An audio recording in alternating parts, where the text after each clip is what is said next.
Second breakaway, quarter-inch cotton webbing. It's in place. It's tied around both. Phase 2 of airsoft school is by far the most hardest phase of them all.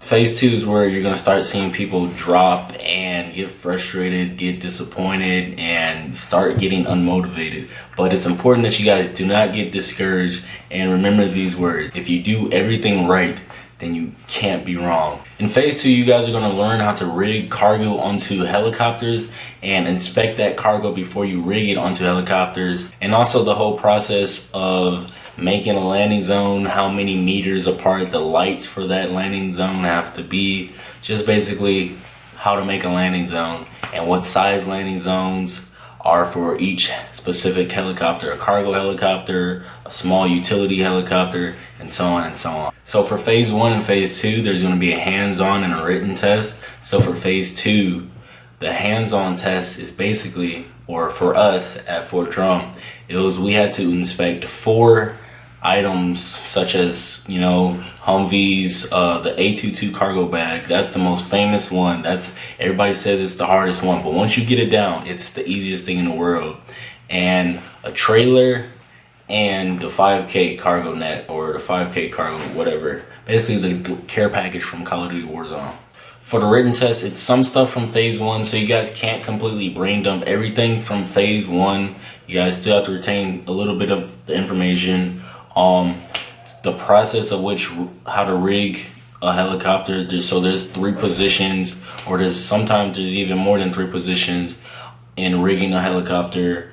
The link count for some of the objects that you guys have to inspect, and all this other stuff. But honestly, I would say focus more on the hands-on test than the written test. I say that because you guys can study for the written test like at home in your barracks or whatever, but you guys can't study hands-on for the hands-on test. So here's how it's going to work. You guys are going to be maybe in the classroom for maybe a half a day or a day learning about all the stuff that you need to learn for phase 2 written test, and then after that it's just going to be straight hands-on.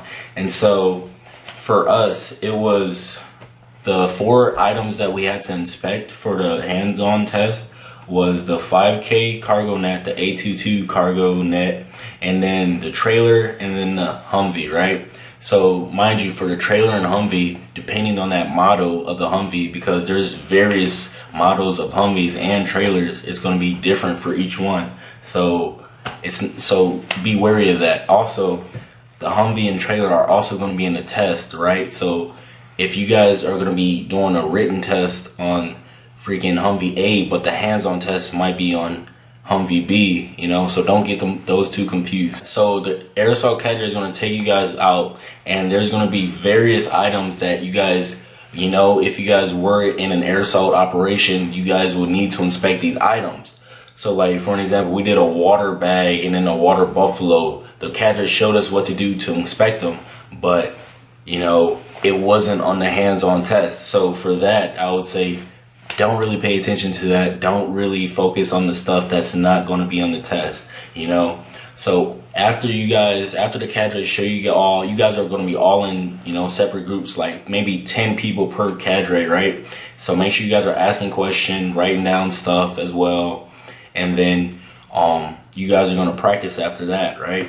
So basically how they tell you guys to do it is create a sequence, and I highly recommend you guys create your own sequence. You know, maybe ask somebody what they do, but like, you know, make sure it's you're comfortable doing it, and stick to that sequence. Go ahead and turn around. First thing we do is check the apex. Going to ensure that my bolt, my encapsulated nut, and cotter pin are securing my apex. Once I've done that, I'll move down my sling legs, ensure that I have a breakaway, which is 1/4-inch cotton webbing. It's on back up to the top. Check for my second breakaway. Like I said before, you can't get it wrong if you do everything right, or if you do everything right, you can't be wrong, you know, something like that, whatever. But I mean that, like, honestly, if you guys go through your sequences and check everything, theoretically you can't miss anything. So how the hands-on test is going to go is you're going to have to find deficiencies, or gigs as we called it at Fort Drum, for each of the items. And so there's going to be 4 gigs on the hands-on test, and the minimum you can find is 3. And so a gig could be, you know, a nut not being there, or an incorrect chain link count, or, you know, a piece of tape that's not there but it should be, or FOD, which is a foreign object. So that could be like a brick in a goddamn trailer. I didn't mean to cuss, but like it could fall off in flight and hit somebody, you know what I'm saying? So that's how the test is going to be. So like I said before, you guys are going to get hours and hours and hours of practice on these various items that you guys are going to be tested on. So make sure you guys focus on your sequence, and then you guys are going to be shown different types of deficiencies that are going to be on the hands-on test. So they're going to show you like 10 types of deficiencies for one object. So make sure you guys remember where they're at, write them down if you have to, and then they're going to, out of that 10, they're going to keep 4 deficiencies for the actual test, and then make sure you guys find those deficiencies, you know.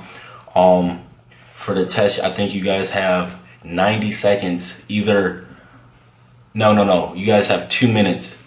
I'm pretty sure it was 2 minutes to find at least 3 deficiencies. You have to pass every item, you know. You have to pass all 4 objects. So you have to pass the humvee, trailer, if you guys are doing the AT2, and then the 5K, you guys have to find at least 3 deficiencies for all 4 of those, you know, objects. So if you know, find deficiencies for the humvee, trailer, and the AT2, but not the 5K, you're still a failure.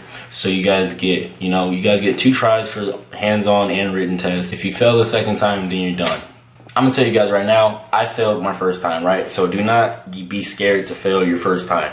But let me tell y'all though, when I failed literally, I got 1 out of 4, right? I was like, they ask you how you are, you just have to say that you're fine when you're not really fine, but you just can't get in. Bro, I'm gonna go back to my company as a failure. I was literally heartbroken. I was finna cry.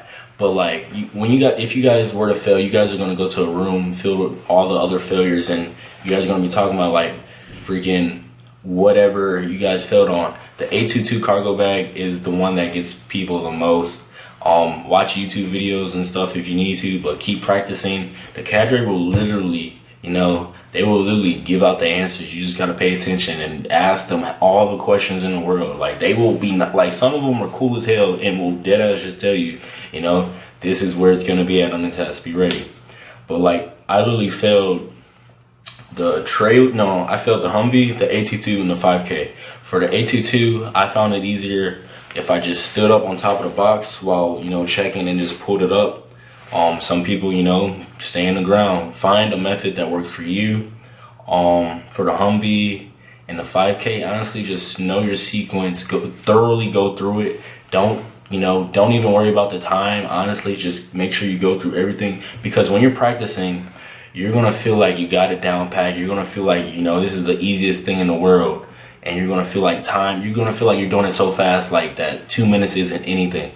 I'm telling y'all, once it comes to the test time, that 2 minutes is gonna go by fast, no matter how much you practice, right? So make sure you guys stay calm and remember your sequences. That's basically all the tips I have for you, honestly. Freaking practice your sequences. When you guys are practicing, it's gonna be so repetitive.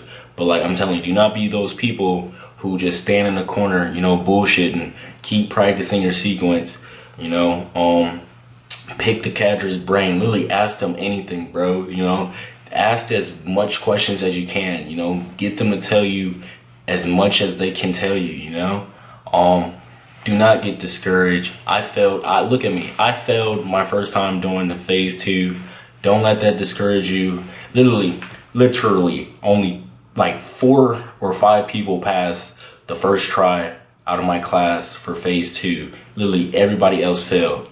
So do not let that discourage you. You know, focus on yourself and you will be A-okay, you know. Really just pay attention, you know, attention to detail, and you guys are set, honestly.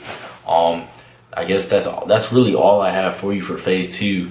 It's the hardest phase, but once you get through it, it's literally, you know, airsoft is a piece of cake. But I'm gonna record phase 3. Thank you guys for watching. If you guys have any questions, hit me up on Instagram. So book if you want it. I'll take pictures of it. But yeah, guys, if you like the video, you know, like and subscribe. Yeah, peace.